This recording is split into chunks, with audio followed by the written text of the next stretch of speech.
Հայաստանն ընտրում է կենտրոնական ընտրական հանձնաժողովն էլ արտակարգ ռեժիմով աշխատում։ Ժամը 8-ին Հանրապետության բոլոր 2005 ընտրատեղամասերը բացվել են անխոչնդոտ, չնայած որ գրեթե 50 ընտրատեղամասում բացականեր են եղել, որոշներում անգամ հանձնաժողովի նախագահ։ Առաջին ասուլիսի ընթացքում հայտնեց կենտրոնական ընտրական հանձնաժողովի նախագահ Վահագն Հովակիմյանը։ Օրենքն այս խնդիրները նախատեսել, լուծումը տվել է, եթե բացական մեկն է, հանձնաժողովը շարունակում է բնականոն աշխատանքը, եթե ավելի, նախագահը պետք է բացը լրացնի։ Կենտրոնական ընտրական հանձնաժողովը ըստ էության ընտրական գործընթացում ընդգրկված բոլոր սուբյեկտների համար կազմակերպել է մասնագիտական դասընթացներ եւ այս ընթացքում օրինակ առավոտյան 8-ից եկող ահազանգերի մեջ մենք նկատեցինք մի զուգադիպություն, որ ըստ էության սխալ տեղեկատվություն հաղորդում էր հիմնական այն վստահված անձերի կամ սուբյեկտների կողմից, ովքեր մեր դասընթացներին չեն մասնակցել։ Հովակիմյանը հիշեցրեց ընտրության կարգը, թերթիկի վրա նշում անել չի կարելի, անվավեր կճանաչվի։ Պետք է պարզապես նախընտրած քվեաթերթիկը առանց ծալել ու դնել ծրարում եւ դուրս գալ խցիկից։ Արտակարգ ռեժիմով աշխատող հանձնաժողովում հաջորդ բանախոսը կենտրոնական ընտրական հանձնաժողովի քարտուղարն էր։ Արմեն Սմբատյանը շեշտեց, քվեարկության գաղտնիությունը ընտրողի համար ոչ միայն իրավունք է, այլև պարտականություն։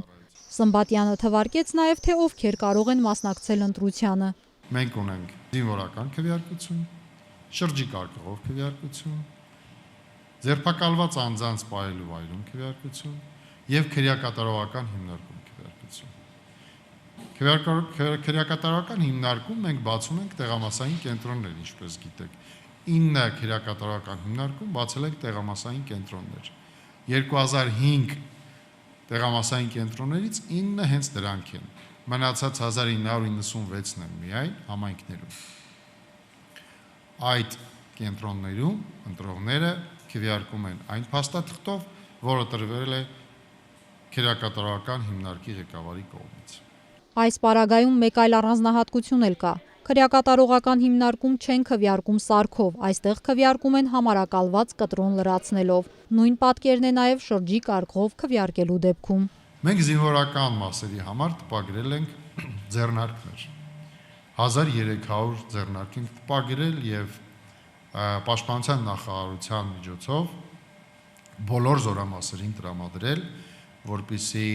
եւ խնդրել, որպեսզի զինվորները ծանոթանան այդ ձեռնարկներին եւ նախ սովորեն քվեարկության կարգը եւ տեսնեն, որ իրենց քվեարկությունը գաղտնի է, ազատ է, իրենք պիտի քվեարկեն իրենց կամքով, ոչ թե ինչ-որ մեկի կարծիքով, իրենց կարծիքով, ոչ թե ինչ-որ մեկի կարծիքով եւ ես ձեզ վստահեցնում եմ, որ ցանկացած քաղաքացի, եթե ցանկանում է գաղտնի քվեարկել, ապա դրա հնարավորությունները ավելի քան կան։ Գլխավոր դատախազությունը մինչև այս պահը կենտրոնական ընտրական հանձնաժողով է ներկայացրել թեկնածուների նկատմամբ հանրային քրեական հետապնդում հարուցելու եւ ազատությունից զրկելու համաձայնության վերաբերյալ 26 միջնորդություն, որոնք վերաբերել են 13 թեկնածուի, բավարարվել է 24-ը։ Տեղափոխվենք միգրացիայի եւ քաղաքացիության ծառայության տիրույթ։ Նելի Դավթյանը նշեց, միայն Հայաստանի Հանրապետության քաղաքացի լինելու եւ վերջին 4 տարում միայն Հայաստանում բնակվելու վերաբերյալ падգամավորության հայտ ներկայացրած անձանց կողմից 2680 դիմում են ստացել եւ տեղեկանք տրամադրվել, մերժվել է 48 դիմում։ Հաճախ հնչող բարձրաբանման կարիք ունեցող հարց է, թե ինչու է մեր այս տարվա ընտրողների թիվը մոտ 100,000-ով պակաս նախորդ 2021 թվականի ազգային ժողովի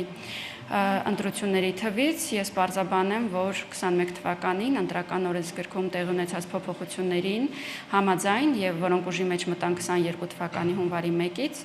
ընտրողների ցուցակներում ընդգրկվում են անձինք, ում փաստաթուղթը կամ վավեր է, կամ վավերականության ժամկետը լրացած է ոչ ավել քան 6 ամսով, մինչդեռ 2021 թվին որևէ նմանօրինակ ֆիլտր չի կիրառվել եւ 18 տարին լրացած բոլոր Հայաստանի Հանրապետության քաղաքացիների թիվը ընդգրկված է եղել ցուցակներում։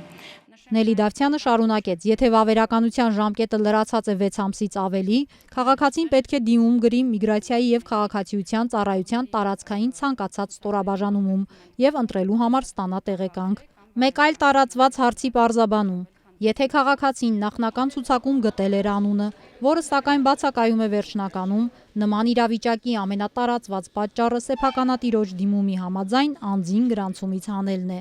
Քաղաքացին կարող է վերականգնել ընտրելու իրավունքը դատարանի միջոցով։